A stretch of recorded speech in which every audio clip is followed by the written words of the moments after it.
Coaches, my name is Anthony Randolph, and I'm so excited to talk with you today about 5 reasons about why some youth soccer teams win and others don't. Let's go ahead and get into it. Don't forget to like and subscribe, and let's watch. So, we're the team in white in this video right here, and I want to show you first. The first one I want to talk about is practice application. Okay, the first reason, if you go to any high level organization or team or whatever, you're going to see that what they practice is usually applied to a game at a high level. Okay, depending on how high level your team is, you'll see it more and more consistently. But practice application is one of the most important things. Let's watch. So we're the team in white. We're playing in ECNL RL, and we're playing in Houston, Texas on this day. If you're from Houston, Texas, comment down below. Or if you like Houston, just comment down below. Okay. And I want to show you this is our second game of the weekend. We played in Austin literally the next day, and we were from Tulsa, Oklahoma. So we had to go from Tulsa to Austin to Houston, long drive, second game of the weekend, and this is our game right here. Okay. Okay.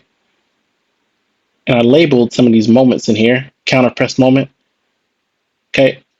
We worked on this stuff. So my first question to you is, talking about why some teams win and others don't, is you always get what you practice. But to get what you really want in the game of high level execution, you have to have a planned practice with good execution. So when you're going through your practices, how planned are your practices? Yes.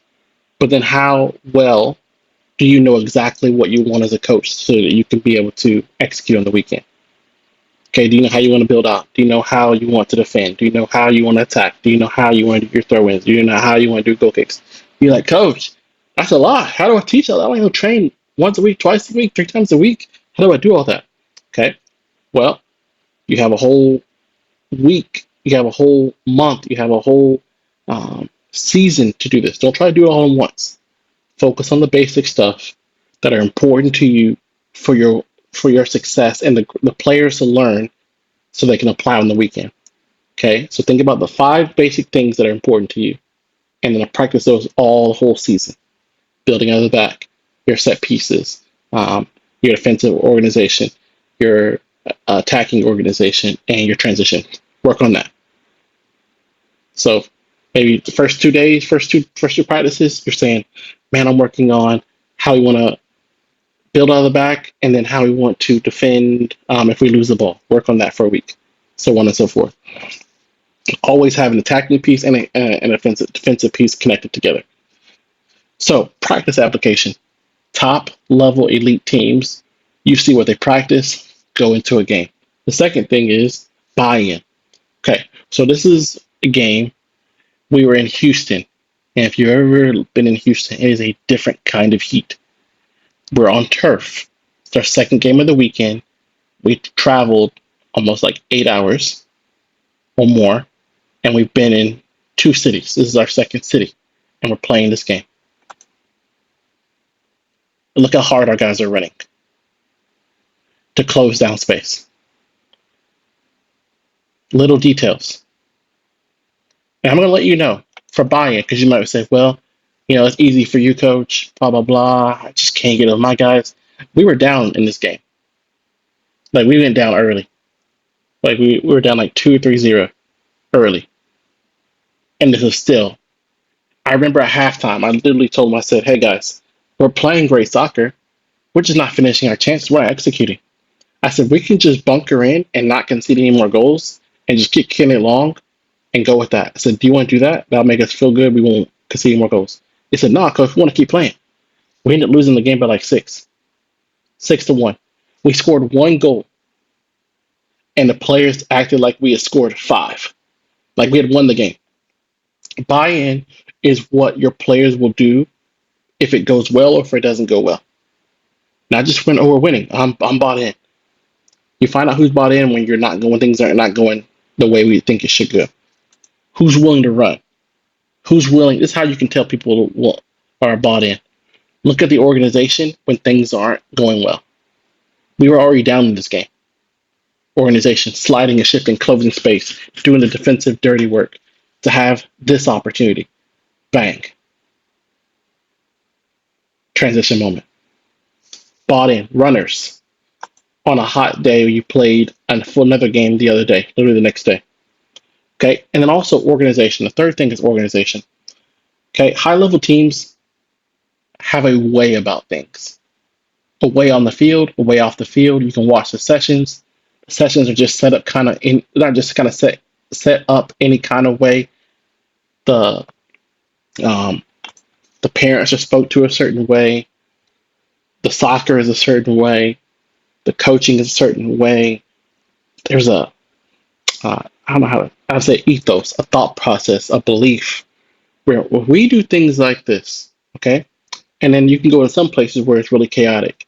You don't know when the information is coming, and the game and the practices are a resemblance of what the organization is.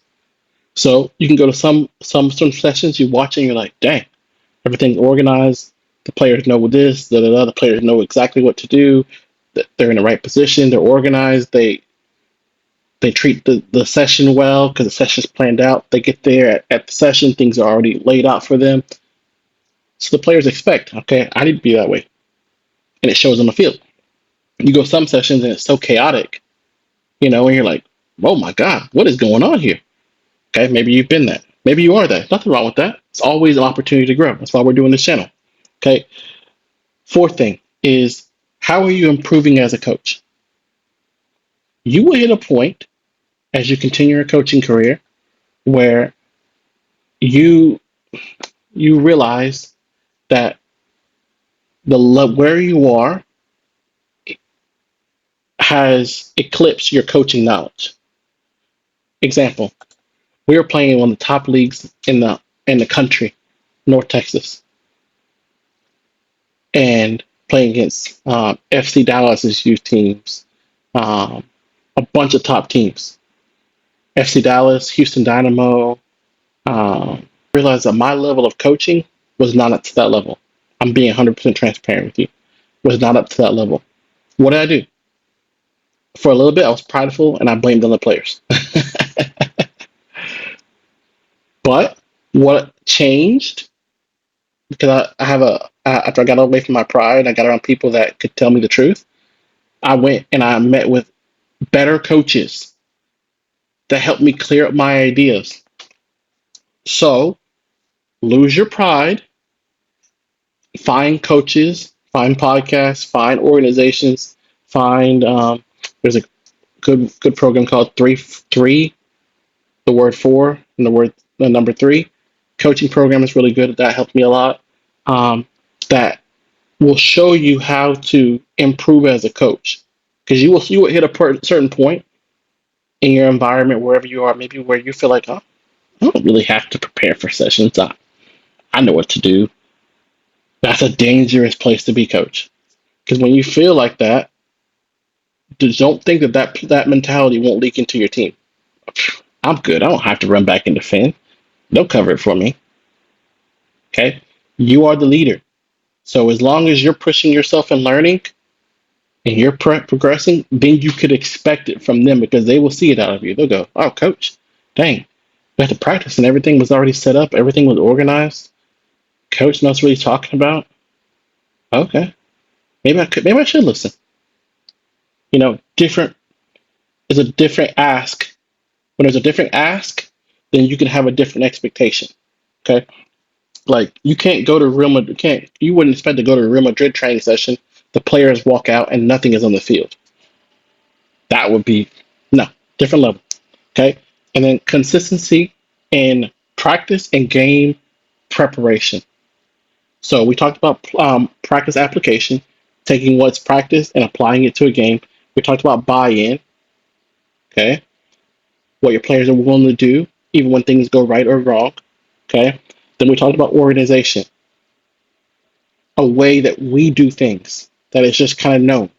It's kind of said and it's known.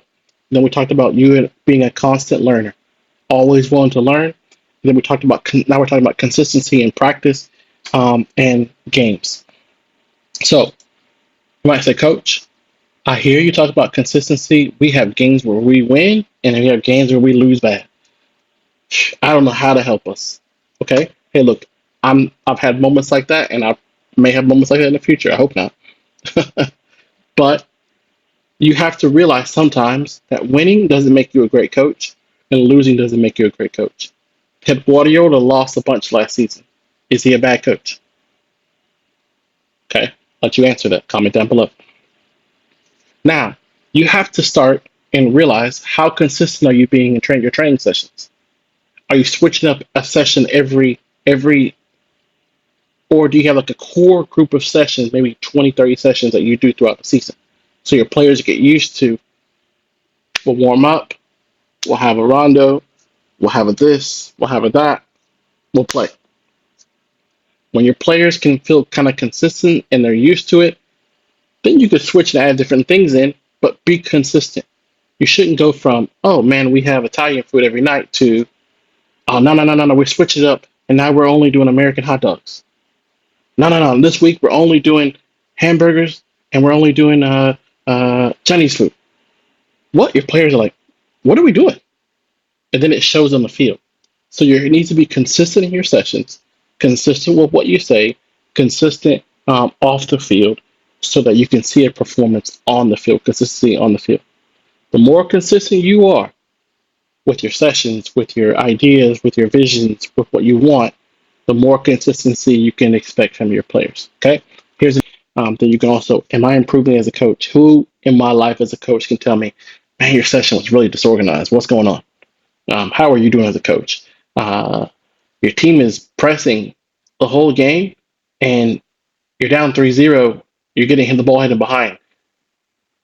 What are you doing? Drop off and then counterattack into space. Like, who can tell you and give you a mental adjustments? I've had many people like that. I had to talk with one a week ago about how I needed to improve and what he thought. And then also consistency in your practice and games. What is your, if you watch your game film back, can you see consistently we do this? Are my strikers consistently doing this? Are my center mids consistently doing this?